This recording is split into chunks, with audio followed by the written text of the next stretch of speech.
Sarangshala nomination bila Yafarka Lokshobha Changmarini Poschim Tripura Lokshobha Kendroni India Jotni Congress candidate Ashish Kumar Saha और शालुदोरी गनांगाई हिम्मतक Himani बिशिंगथि nomination bila Yafarka India Jotni candidate Doli Lahar Kiliriwo himbotoni बिशिंगथि nomination bila Yafarka India Jotni Congress candidate Haikeba Pradesh Congress Asukfang Ashish Kumar Saha Robintra Shotobarshiki Bhavan Baskani Shimi Himbotok Klezakha Oshani Himbotok Faiman Zakha Leader of Opposition Jitendra Chaudhary, Congress ni MLA Sudev Rai Barman, Gopal Chandra Rai, Bijit Sinha, Shamal Chakraborty Nokhoboi, Bodoni Kubuni, Adungrok.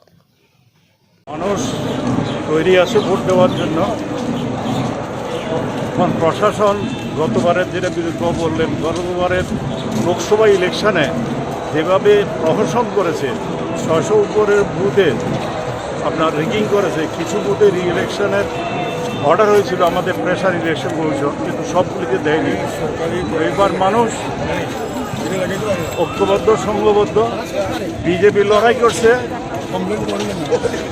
প্রতিষ্ঠান দিয়ে, আপনার CID, ED, income tax, election commission এগুলিকে সঙ্গে নিয়ে, আর মানুষ আছে ইন্ডিয়ার সঙ্গে।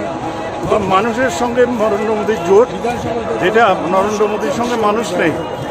নরেন্দ্র মোদীর সঙ্গে এখন যুক্ত হয়েছে সিবিআই, ইডি, এগুলি নিয়ে। আর কংগ্রেস লেড এনডিএ ইন্ডিয়া, সেটার সঙ্গে আছে মানুষ। মানুষ নিশ্চিতভাবে গণতন্ত্র এবং সংবিধান রক্ষার জন্য এই ইলেকশনের জবাব দেবে, এবং আমি বিশ্বাস করি এখানে হারবে দুটো সিট বিজেপি। লোকসভা নির্বাচনে এই প্রথম প্রতিদ্বন্দ্বিতায় অবতীর্ণ হয়েছি।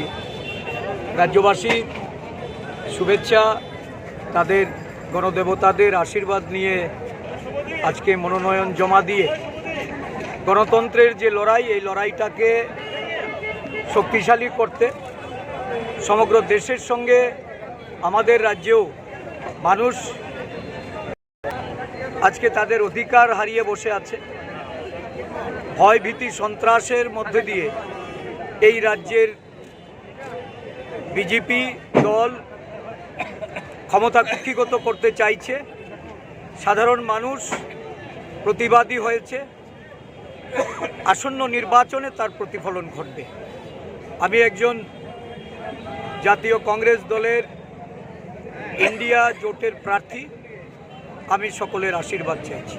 सर, आज के कान्हैया कुमार जो मुद्दा है उसके बारे में थोड़ा बातें। मुझे लगता है कि 10 साल से केंद्र में एक सरकार चल रही है। उस सरकार में लगातार अन्याय हुआ है, युवाओं के साथ हुआ है, महिलाओं के साथ हुआ है, किसानों के साथ हुआ है, मध्यम वर्ग के साथ हुआ है, श्रमिकों के साथ हुआ है, उन लोगों के साथ हुआ है जिनकी हिस्सेदारी बहुत कम है और जिनकी संख्या बहुत ज़्यादा है। हमारा पूरा जो चुनाव है और हमारे घटक दलों के साथ मिलकर जो हम चुनाव लड़ रहे हैं, हम न्याय की बात कर रहे हैं। महिला के साथ न्याय होना चाहिए, किसान के साथ होना चाहिए, युवा के साथ होना चाहिए, श्रमिकों के साथ होना चाहिए, दलित, शोषित, वंचित, आदिवासी, पिछड़ों के साथ न्याय होना चाहिए। हमारा पॉजिटिव कैंपेन है। लेकिन हाँ, 10 साल के बाद जब चुनाव हम करने जा रहे हैं, जब चुनाव लड़ने जा रहे हैं, तो ये देश की जनता कुछ सवाल पूछ रही है नरेंद्र मोदी जी से।